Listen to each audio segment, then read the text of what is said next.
Sifter for the ear. News, interviews, reviews, cinema, TV, streaming. Action. Hi y'all, this is Jerry Williams, aka TV Jerry. As you can probably hear, I'm almost over that cold and sound better. I want to thank the hundreds of people who sent get well cards. Ha ha ha. The Pocahontas Reframed Film Festival raises awareness about Native American language, cultures, and societies through films that share a Native American perspective. This year's festival runs from November 17th through 19th at the Virginia Museum of History and Culture. I mean, at one time, my face was actually covered in human feces because we were cleaning, and they're like, "You got to wipe that off." And I was like, "Nah, it's the job, man. Let's do it." So yes, I mean, I'm really lucky. My job is to help people, no matter how bad the situation. That's Matt Paxton talking about one of his more interesting experiences on Hoarders. Matt was born and raised in Richmond and is considered one of the top downsizing and decluttering experts in the country. His show, Legacy List with Matt Paxton, is on PBS, and he's also been a featured cleaner on the hit television show Hoarders for 15 seasons. Matt tells great stories about some of the things he's found, how he got inspired, and more. In fact, we had so much fun, I divided the show into 2 parts. Sifter Review of the Week. Quiz Lady on Hulu. In a fun switch on the expected, Aquafina plays the introverted brainiac, while Sandra Oh gets to be the wild sister. When their mom goes missing, they have to figure out how to pay off her debts and get back their kidnapped dog. Since the smart sister is an at-home whiz at a long-running TV quiz show, she ends up as a contestant. The comic energy that drives this duo makes for a fun pairing.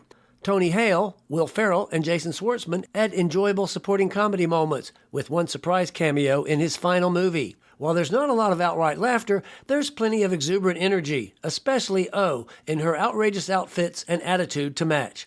I gave Quiz Lady 3 out of 5 stars. Matt Paxton, welcome. First thing I want to do, I want to play you a song. See if you recognize this. All right. When you close your eyes, where do you go? There's a gate in the garden that leads to the snow. Any idea who that is? No, who is that? That is Matt Paxton. Oh, Matt Paxton from Canada. The singer, yeah. The other Matt Paxton. Yes. The other Matt Paxton. It's funny because, of course, I go into Wikipedia to check stuff out, and he popped up, and I'm like, oh, my goodness. He's a daggone good singer, man. In fact, he and I, for 15 years, we were trying to buy each other's domains, and then we decided just to be friends. Of course, I always wanted to make a TV show. I was like, let's just do a TV. He's like, let's figure out all the people with the same name, and then we switch jobs for a week.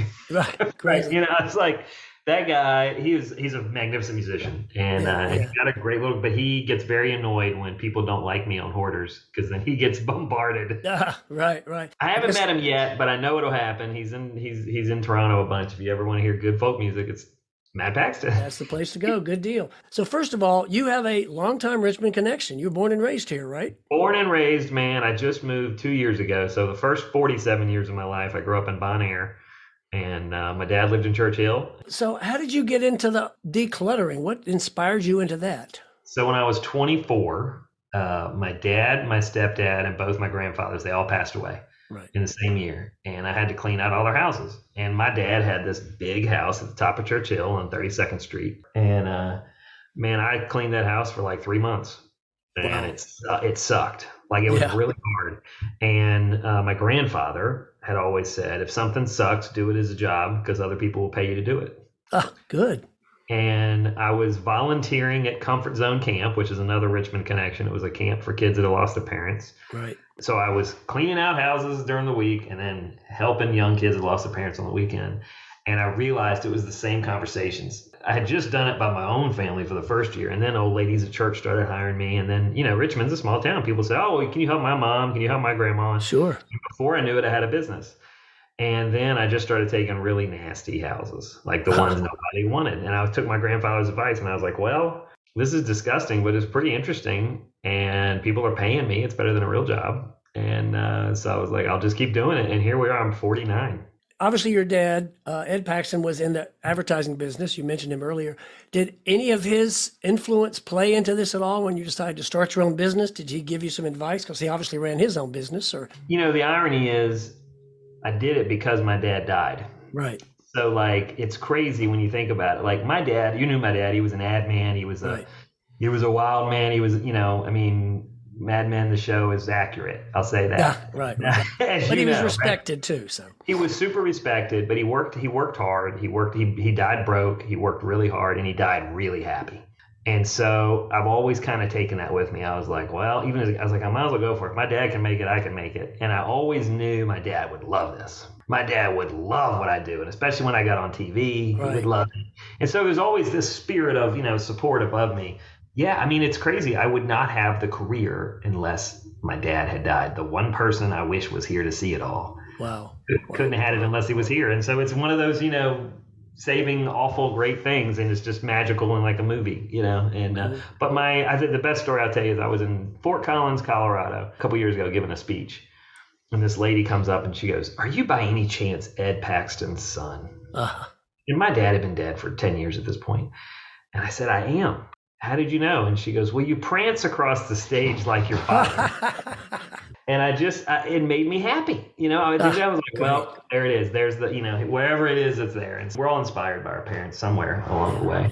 Yeah. Well, speaking of inspiration, I've got somebody who wants to drop in who's totally uninspiring. Surprise guest drop in. Oh, the man, the myth, the legend, Craig Martin. Oh my goodness, surprise! Oh my God, a skinny Craig Martin. Holy cow, man. Footnote. Craig Martin is the co-host of The Good Road on PBS. Well, first of all, it's been a while since I've actually seen Matt because he moved away and left me here in Richmond. So, quick story. I guess the last time I saw Matt in person was probably at the National Daytime Emmys. We both lost. Yes. Pasadena. Rub it in there, Matt.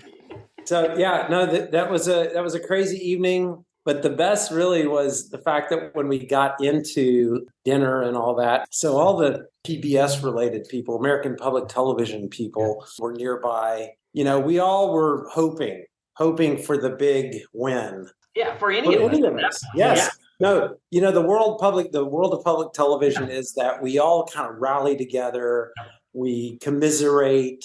And so we were so hopeful. And then it's like, and the daytime Emmy goes to, and we're all like, you're on the brink. And then it's like the Kelly Clarkson show. You're like, Kelly Clarkson show. Oh, so, and this is true. I think when Matt came up with Best Host, I was probably more nervous about Matt's.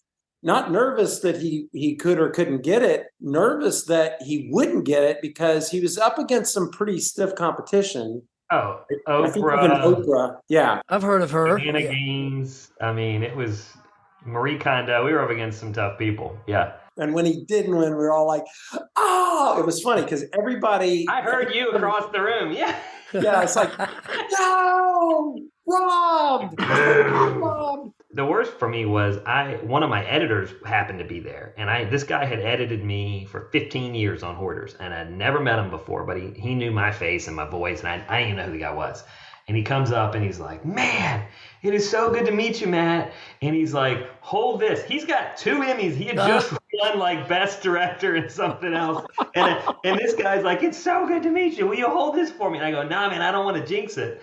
And I'm like, wait a minute. How is this guy that I hired won 2 Emmys, and then I got none, and then we walked out of there. He looked at me and he goes, "You want to hold it for a second?" And I was like, yeah, I do. Let me hold it for a second. I got to hold an Emmy for about 10 seconds. It was very surreal.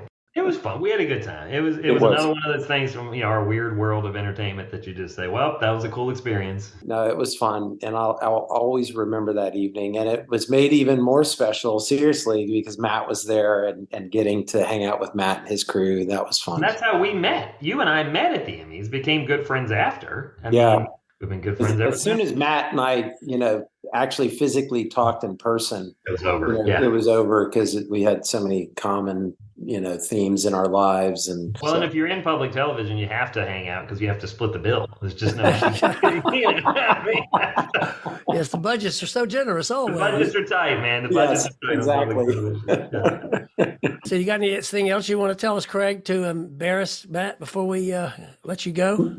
Nothing really to embarrass Matt. I will say, okay, I know I'm supposed to say something funny and whatever, but as part of the TV world, you run across people like Matt, and he has been a good friend. And more than a year ago, when I decided to go sober and decided it was, killing me, people like Matt are people who I reached out to and just, said, hey, I'm doing this. But no, Matt has been a good friend, and I can't wait to see you again, Matt. I will be in Richmond a lot next year. I'm super excited.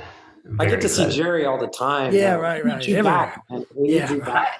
Jerry, I really can't believe we've never met. Like, that's crazy. It is crazy. I forgot that you made the Dirt Woman movie. Like, what an amazing movie, man. Well, thank you. And and you captured Richmond like so well, man. Like, I had when that came out, I had just moved to Atlanta.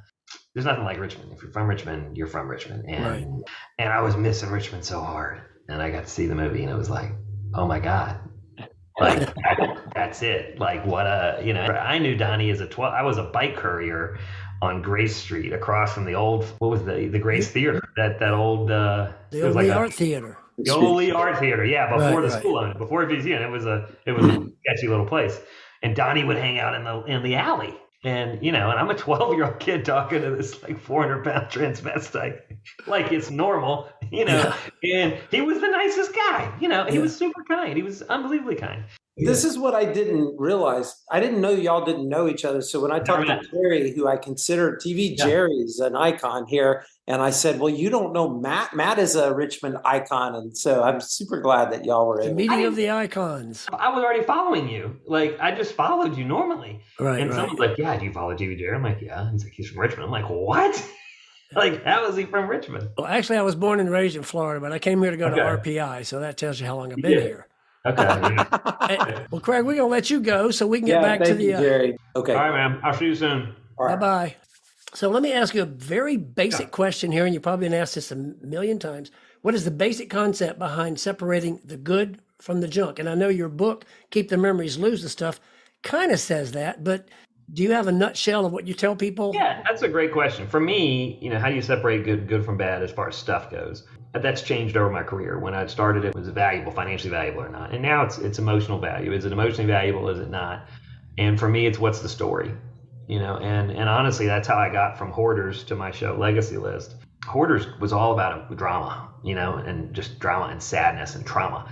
And for me, I just loved the stories in the houses. So I really wanted a more positive look at things. And funny enough, the show Legacy List that I'm on public television, it's about finding cool stuff in people's attics, and then they tell me the stories. And so I really went away from a financial value to I want the emotional value. I want to know what these stories are about. And so if it's about your grandma, tell me about your grandma. If it's about your grandpa, tell me why you loved your grandpa. And I just think those stories are so valuable. And I think that I couldn't have made a show like Legacy List in my 20s or 30s because I hadn't really done anything with my life yet. You kind of got to have some gray hair and lose some hair to really, get it. I know that speaking of clutter, you've got 7 kids. Did you say they're all boys? I got 6 boys, 1 girl, so 7 kids. Heavens. The boys are 9 to 15 and the girl is 17. Good heavens. So how does that work at home? Are you like a Captain Von Trapp with your household, keeping it clean and orderly, or is it just madness? I'm more like Alice from the Brady Bunch. I'm the cleaner. Here's the problem with having your dad as a cleaning expert. I don't think anybody can do it right. I get mad. I complain all day that nobody helps and cleans, but when they try to help and clean, I get mad because they don't do it right, and then I just do it my own way. So I'm finally getting my boys to learn how to. I've had to, now they're old enough to get an allowance, and I'm like, hey, I'll pay you an allowance, but you have to fold the laundry properly. You have to do it this way, or you have to do, For me, like loading a dishwasher is like an Olympic event for me. Right. We have to load dishes for 10 people. And so I'm teaching the boys now how to properly load the dishwasher. And it sounds silly, but like for me, I love to clean. I clean every day. I love it all day. It's very therapeutic for me. And to me, there's a right way and a wrong way, and I love it. Well, but they've learned that trick. If I do kind of a half-assed version, he'll come back and redo it. I saw my son one day. He took a plate and he put it diagonal in the dishwasher. And I'm like, what are you doing? He's like, Dad, if I do it that way, then you come in and you finish it. I don't have to do it. Right. I got you figured out. I was angry and I was also like impressed. It's like, that's brilliant. Yeah. Of course, you mentioned Hoarders, and that was the first thing you were on. How did you get started on that show? Man, it's crazy. I had a kid that worked at VCU, or was in VCU film department. A kid that worked for me, cleaned houses. and YouTube had just come out. I mean, it just come out, and he's like, "We're supposed to do something for YouTube to put it on. It's like this thing. I don't know." And I looked at it, and I was like, "It's not going to make it." Yeah, like, right. Weird. So he filmed us cleaning out a hoarder's house, and he asked us some interviews, and it went online before there was a thing. There wasn't a viral, wasn't a thing yet. And I'll never forget. In like 2 weeks, I get a call, and this TV network's like, "Hey, do you want to be? We're making a TV show about hoarding. We don't need you to be on. We just need a house to clean. We saw you on YouTube. We need to clean a house." And I remember thinking, I go, "Well, I got a bunch of houses." And they're like, just to clarify, we don't need people to be on TV. We just need houses to clean. Right. We'll pay you $200. I mean, that was my rent. Literally, that was my rent. That was a long time ago. Malvern Manor Apartments, man. It wasn't that expensive, you know? Yeah. But anyway, I meet them, and I took them to 7 different hoarders. I was on a Tuesday. I'll never forget. They said, "You're really good at talking to hoarders. Do you mind if we film it real quick?" And I was like, "Sure." And I knew that one, like, I got them. Boing. And I get in, and they interview me, and they call me the next day, and they were like, "Hey, do you want to be on the show? You're really good." And I was like, "Yeah." I go, "How much does it pay?" And they go, "It's $300. And I go, "I'll take it." And the story now is, and I know the guy very well that pitched me. He goes, "We were going to say a day, but you said yes before we could get the word a day out." And he goes, "So we just paid you $300 an episode." So oh, wow. The first season, I did Hoarders for $300 an episode. I hope you're getting a little more now. Yeah, it's like $350. Yeah, it's good. It was really surreal. So they delivered 1 through 4. I watched episodes 1 and 2 of Hoarders, and I wasn't even on the show yet. And I ended up being on episode 5 and 6. And then I ended up being on 14 more seasons of the show. It was pretty crazy. Great. How have you seen it changed over those 14 seasons? Well, TV changes everything, right? Like it ended up being more about the drama and less about the positive story. We never thought it would make it past 1 season. It's a train wreck. People are blown away by it. But I'll tell you, the emotional, but it's these amazing people. They're just fascinating. And I think there's more. If you look at the hierarchy, economically of Americans, there's more interesting stories in the people that have less money than the people that have more money. And I've found that for me, casting all my TV shows, if you're rich, the story's awful. The story is, I want to keep my wealth. Right. And it's just not much of a nice story there. Right. And for all of us that grew up poor, the story is about growing and thriving and succeeding. And it's a much more positive story. So I think that's one reason Hoarders has done really well, because I think all of us see a little bit of ourselves in Hoarders. And I said it one time, I had a guy on Hoarders. It's an old famous line. I said, I didn't mean to say it. It just came out. I was cleaning the house. It was in New York City. And the guy lived, there was a hoarder that lived in this guy's yard. We were there to clean up the hoarder's house, but there was a bum that had created a shack in this guy's yard. And one of my deals was I had to clean out the bum's shack. He had 2 5-gallon buckets, one of poop and one of pee. And then he had a welder's kit. He goes, "Watch out for that welder's kit. That's how I make my living." And I said, "Well, that's funny, man. That bucket of poop, that's how I make my living." and I said, "I have to ask you, how did you end up here?" And he goes, "Well, this girl broke my heart." I go, "Really?" He goes, "Yeah, I was a stockbroker." Wow. And he goes, "Girl broke up with me." And I go, "That's how you end up living in a shack?" He goes, "Well, I got addicted to crack too." Oh, there's that. He goes, "But mainly the girl." And I go, yeah, sure. And I looked at the camera and I said, "I guess we're all 5 or 6 decisions away from pooping in a bucket." And that stuck. And that's when I realized this is what this show is about. It's about how we're all actually 2 or 3 different things. We all could end up like that. Right. And I think that's why that show has done really, really well. Now, you said you were assigned to clean up. So you actually, on that show and on Legacy List, you actually get in there and get your hands dirty. You don't you don't point around and say, "Y'all pick this up," and then you go away. Oh, it's the best. I love it. I mean, especially on Hoarders. I mean, I'd be literally, at one time my face was actually covered in human feces because we were cleaning. And they're like, "You got to wipe that off." And I was like, "Nah, it's the job, man. Let's do it." So yes, I'm really lucky. My job is to help people, no matter how bad the situation. Yeah. And we happen to just also be filming a show. So you ever seen something when you're cleaning all this stuff? It's like, maybe I'll keep that for myself. It's kind of cool. Oh God, yes. There's a lot of stuff I'd love to keep. Obviously, ethically, we can't. I did find Liberace's boots one time. I ended up buying those at an auction. We found so many cool. We find money. We find money all the time. Just stacks and stacks of money and stock certificates, and we found gold bars and a couch, and we found.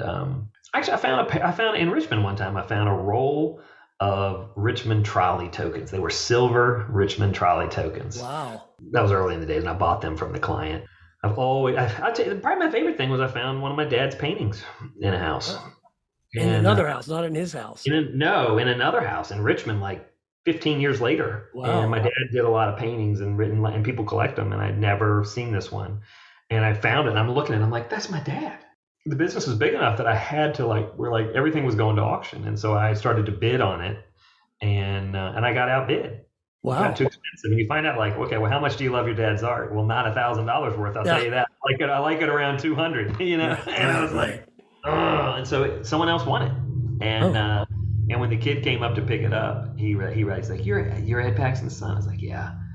And he goes, well, I'll give it to you for this. And I ended up overpaying for my dad's painting. So I have it. It's in my other office. But that was probably my favorite thing I ever found, just to find your art. But yeah, I'll be honest, we find everything is interesting. But when you hear the stories, then it gets really, really interesting. Right. That was Matt Paxton, a Richmond native who's considered one of the top downsizing and decluttering experts in the country. His show, Legacy List with Matt Paxton, is on PBS. And he's also been a featured cleaner on the hit television show Hoarders for 15 seasons. We'll continue the discussion with more fun stories next week. Coming soon. In theaters. The Marvels. This latest entry into the universe features the return of Brie Larson with 2 additional women of superpowers. Journey to Bethlehem. This new version of the Christmas story features pop music and Antonio Banderas. The Holdovers. Paul Giamatti plays a cranky history professor who's forced to stay on campus over the holidays, especially with one troubled student. Directed by Andrew Payne. It's a Wonderful Knife. Yet another killer on the loose, borrowed from a classic movie. This one casts the protagonist in a parallel universe where things get even more deadly. TV and streaming. The Killer on Netflix. Michael Fassbender plays the title assassin on an international manhunt, from director David Fincher. The Lady Bird Diaries on Hulu, a documentary taken from the audio diary of Lady Bird Johnson. Robbie Williams on Netflix, a documentary on the English singer's 25-year career. A Murder at the End of the World on Hulu. A Gen Z amateur sleuth, Emma Corrin, tries to solve a murder in Antarctica.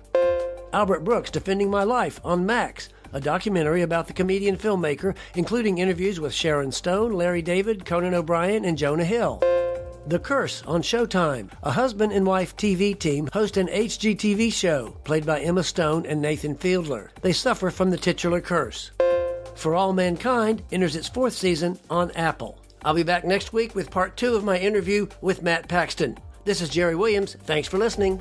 For more Sifter, including literally thousands of reviews, visit tvjerry.com. That's a wrap.